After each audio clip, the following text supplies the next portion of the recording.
وہاں تک لوگوں کی رسائی اپروچ لوگوں کی نہیں ہے۔ لا یمر بہ انسان، وہاں کوئی انسان نہیں گزرتا، وہاں انسان کا گزر ہی نہیں ہے بھائی، موجہ کرنا، ٹھیک ہے۔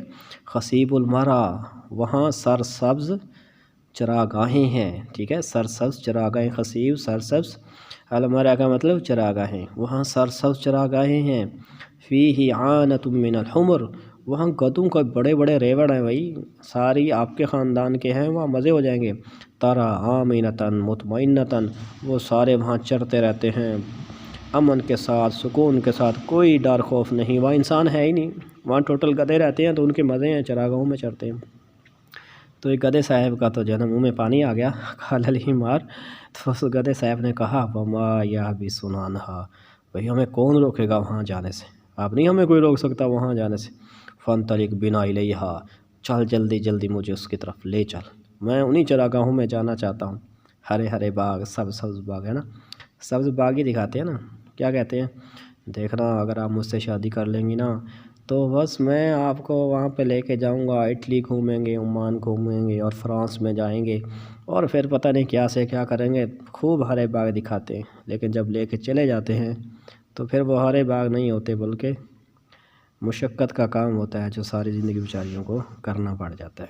اللہ معاف کرے، کسی کے دھوکے میں اتنے جلدی نہیں آنا چاہیے، تحقیق کرنا بہت زیادہ ضروری ہوتا ہے۔ دیکھو یہاں گدھے کے ساتھ بھی کچھ ایسا ہی ہو رہا ہے کہ بھئی گیدڑ نے ہرے ہرے باغ دکھانا شروع کیے تو بھئی وہ آ گیا چکر میں، صحیح ہے، آ گیا چکر میں۔ محاولہ فاشلہ، محاولہ کا مطلب ہے کوشش، فاشلہ کا مطلب ہے ناکام، ناکام کوشش، ناکام کوشش۔ اب آگے دیکھو ہوتا کیا ہے، فانطلق بہ نحو الاسد، تو بھئی وہ گیدڑ صاحب گدھے صاحب کو لے کر شیر کی طرف چل پڑا، وتقدم ابن آوا، اور گیدڑ شیر کی طرف پہلے ہی جا پہنچا، ودخل غاب الاسد، اور جنگل میں جاتے ہی شیر کے پاس چلا گیا، فاخبرہ بمکان الحمار، اور اس کو جا کے بتایا کہ فلاں جگہ پر میں گدھے صاحب کو وہاں پہ بٹھا کے آیا ہوں، کھڑا کر کے آیا ہوں، ٹھیک ہے۔ فخرج الیہ، پس وہ نکلا اس کی طرف، شیر نے جیسے ہی سنا تو شیر شکار کے لیے نکل پڑا، واراد ان یصب علیہ، اور شیر نے ارادہ کیا کہ بھئی اس کے اوپر کود پڑے، اٹیک کرے، چھلانگ مارے، حملہ کرے، فلم یستطیع بضعفہ، لیکن وہ اپنی کمزوری کی وجہ سے حملہ پکا نہ کر سکا، ٹھیک ہے۔ وتخلص الحمار منہ، تو وہی جب حملہ نہ کر سکا تو وہی گدھے نے لگائی چھلانگیں اور گدھا وہاں سے بھاگ نکلا، تخلص الحمار منہ، گدھا وہاں سے بھاگ نکلا۔ فلما رأى ابن الآوا، اور گیدڑ صاحب پیچھے کھڑے تماشا دیکھ رہے تھے، تو جب اس نے دیکھا ان الاسد لم يقدر على الحمار، کہ بھئی شیر تو اس گدھے کو قابو نہ کر سکا، قال له، تو اس نے غصے میں آ کے کہا یا سید السباع، اے درندوں کے بادشاہ، عجزت الی هذه الغابہ، آپ نے تو عجزت الی هذه الغابہ، کیا آپ اس جنگل میں اتنے زیادہ عاجز ہو چکے ہیں، آپ کی ہمت اتنی کمزور ہو گئی ہے کہ آیا شکار ہاتھ سے نکال دیا، یار افسوس کی بات ہے، میں اتنی منتیں کر کے اس کو آپ کے پاس لے کے، اور آپ اس کے اوپر ایک حملہ ہی نہیں کر سکے۔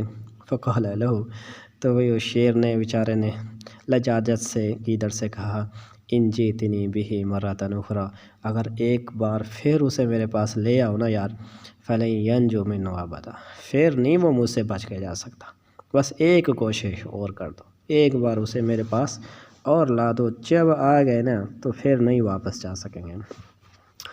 تو خیر گیدڑ بھی شیر کا دوست تھا، خیر دوستی نبھا رہا ہے بیچارہ، دیکھو ہوتا کیا ہے، لیکن یہ دوستی بھی پکی نہیں ہے، وہ جو گیدڑ صاحب ہیں وہ بھی کسی داؤ میں ہیں، ٹھیک ہے، گیدڑ بھی بڑا چکری ہے، تو دیکھنا آخر میں پھر شیر کے ساتھ کیا ہوتا ہے۔ افتراس الحمار، گدھے کی چیر پھاڑ، اب کی بار جو کیا ہوتا ہے، گدھے کی چیر پھاڑ ہوگی۔ فمضى ابن آوا الی الحمار، تو بھئی وہ گیدڑ صاحب ایک بار پھر گدھے کے پاس گئے، فقال له، اور اس سے جا کے کہا ما الذی جرى علیک، یار یہ تمہیں کیا ہو گیا ہے، یہ تمہاری کیا حالت بنی ہوئی ہے۔ ان احد الحمر رأى غریبا، بے شک ایک گدھے صاحب نے آپ کو بڑا اجنبی سمجھا ہے، ایک گدھا صاحب ہے راہ کا غریباً، اس نے آپ کو بڑا اجنبی سمجھا ہے، فخرج یتلقاک مرحبا بک، تو وہ آپ سے ملنا چاہتا ہے، آپ کو ویلکم کہنا چاہتا ہے، آپ کو مرحبا کہنا چاہتا ہے، آپ سے ملنا چاہتا ہے، اسے آپ کے حال پہ ترس آ گیا، اور وہ ہے آپ کے خاندان کا ہی، ملنا چاہتا ہے آپ سے۔ تو وہ گدھا نہیں تھا بلکہ وہ شیر کو ہی لے کے آیا ہوا تھا. وہ شیر کو کہہ رہا ہے کہ ایک گدھا جو ہے وہ آپ سے ملنا چاہتا ہے، جبکہ وہ پیچھے شیر کو بٹھا کے آیا تھا. وَلَوْ سَبَتَّ لَآنَسَكَ، اگر آپ تھوڑی دیر یہاں ٹھہرو، لَآنَسَكَ، تو وہ آ کے آپ سے پیار محبت کر لے، آپ سے مل لے. خوشی ہوتی ہے نا. جب اپنے خاندان کا مل جائے، اپنا مل جائے نا کسی بھی ملک میں تو بڑی خوشی ہوتی ہے. پٹھان کو پٹھان مل جائے تو بڑا خوش ہوتا ہے، پنجابی کو پنجابی پردیش میں مل جائے تو بڑا خوش ہوتا ہے. تو وہ یہ کہہ رہا ہے کہ اگر آپ تھوڑی دیر رک جاؤ تو وہ گدھا صاحب جب آ کے آپ سے ملے گا تو تھوڑا پیار محبت آپ سے کرے گا، آپ کو بھی بڑا اچھا لگے گا. وَمَذَابِكَ إِلَىٰ أَصْحَابِهِ، تو وہ لے کے چل پڑا اس کو. وَمَذَابِكَ إِلَىٰ أَصْحَابِهِ، اپنے اس کے ساتھی کے پاس. ٹھیک ہے، ساتھی کے پاس لے کر چل پڑا. فَلَمَّا سَمِعَ الْحِمَارُ ذَٰلِكَ، تو جب گدھے نے یہ ساری بات سنی نا، گیدڑ سے ساری بات سن لی، تو وَلَمْ يَكُنْ رَأَىٰ أَسَدًا، اسے شیر نظر نہیں آ رہا تھا. گدھے کو شیر نہیں نظر آ رہا تھا بالکل بھی. ٹھیک ہے، گویا کہ وہ جو شیر تھا نا، اس نے گدھے کا روپ جو ہے نا وہ دھار لیا تھا. اسے لگ ہی نہیں رہا تھا کہ یہ شیر جو ہے نا پیچھے چھپا ہوا ہے. صدق ما قال له ابن آوا، تو اس نے کہا گیدڑ صاحب آپ جو کہہ رہے ہیں ٹھیک ہے، میں نے آپ کی بات کو مان لیا. واخذ طریقہ الی الاسد، تو اس نے گدھے نے وہ راستہ لیا اور شیر کی طرف چلنا شروع کر دیا. فسبق ابن آوا الی الاسد، تو گیدڑ صاحب تو پہلے ہی شیر کے پاس چھلانگ لگا کر پہنچ گئے. وقال له، اور اس سے کہا استعد له، دیکھو تیار ہو جاؤ، اب کی بار پہ وہ آ رہا ہے. ٹھیک ہے، فقد خدعته لك، تو میں نے آپ کے لیے اس کو ایک بار پھر دھوکہ دے دیا ہے. ٹھیک ہے، اب میں اس کو دھوکہ دے کے پھر لایا ہوں، لیکن آپ تیار ہو جاؤ اب. فلا یدرکنک ذو فی هذه النوبہ، اس بار آپ کی کمزوری کہیں آپ کو، تو اس بار آپ کی کمزوری جو ہے وہ بیچ میں آڑ نہ بنے. ٹھیک ہے، بیچ میں آڑ نہ بنے. تو فَإِنَّهُ إِنْ أَفَعَلْتَ لَنْ يَعُودَ مَعِيَ أَبَدًا، اگر اب کی بار وہ نکل گیا نا گدھا صاحب، پھر وہ کبھی بھی میرے ساتھ دوبارہ واپس نہیں آئے گا. اب گیدڑ کی سنو. وَالْفُرَسْ لَا تُصَابُ فِي كُلِّ وقت، کہا شیر صاحب یہ موقع روز نہیں ہاتھ آتا. ٹھیک ہے، وَالْفُرَسْ لَا تُصَابُ فِي كُلِّ وقت، ایسے موقع ہر وقت جو ہے وہ ہاتھ نہیں آتے. ابھی موقع ہے، جو کرنا ہے سو کر لو. فخرج الاسد الی موضع الحمار، تو وہی شیر چلا اپنا گدھے کی جگہ کی طرف چلا.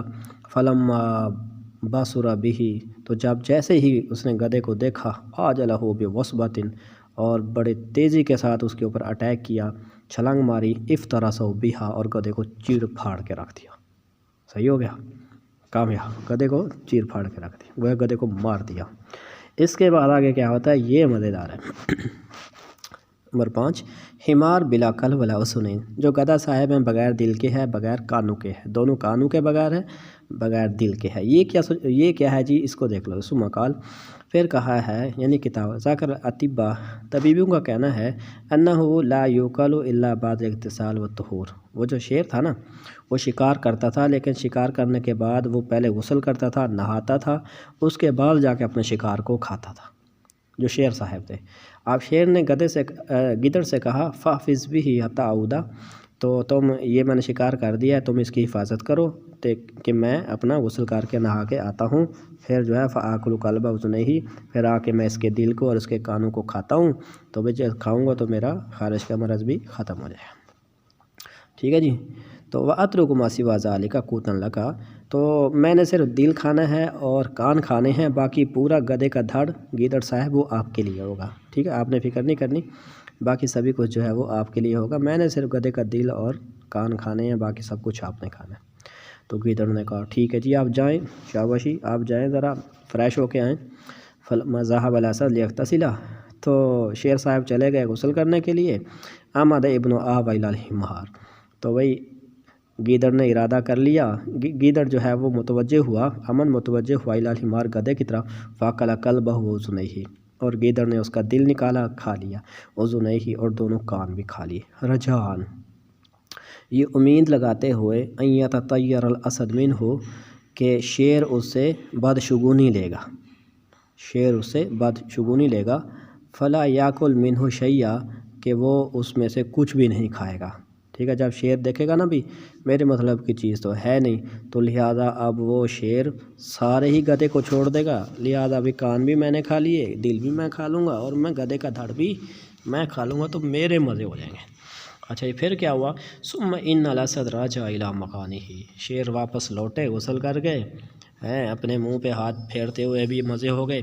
فقال لابن آوا، تو آتے ہی کہا، کس کو؟ گیدڑ سے کہا، این قلب الحمار بوزناہ، گدھے کا دل کہاں ہے، اور گدھے کے دونوں کان کہاں ہیں؟ قال ابن آوا، تو ابن آوا نے کہا، گیدڑ صاحب نے جواب، الم تعلم، کیا آپ نہیں جانتے، انہ لو کان لہ قلب یاکل بہ، اگر اس کا دل ہوتا تو اس کے پاس کچھ عقل بھی ہوتی، واذنان یسمع بہما، اگر اس کے کان ہوتے تو وہ اس کانوں سے سنتا بھی ہوتا، تو جب اس کے پاس دل بھی ہوتا کان بھی ہوتے، لم یرجع الیک، وہ کیوں لوٹ کر آتا آپ کے پاس واپس، بعد ما افلت، جب کہ وہ ایک مرتبہ نکل گیا تھا، وہ نجا من الحلقہ، اور وہ ہلاکت سے نجات پا گیا تھا، تو دوبارہ واپس کیوں لوٹ کر واپس کیوں آتا؟ معلوم ہوا کہ اس کا دل تھا ہی نہیں، اس کے کان تھے ہی نہیں، اگر ہوتے تو وہ دوسری بار چکر میں آنے والا نہیں تھا، جب کہ ایک بار وہ نجات حاصل کر گیا۔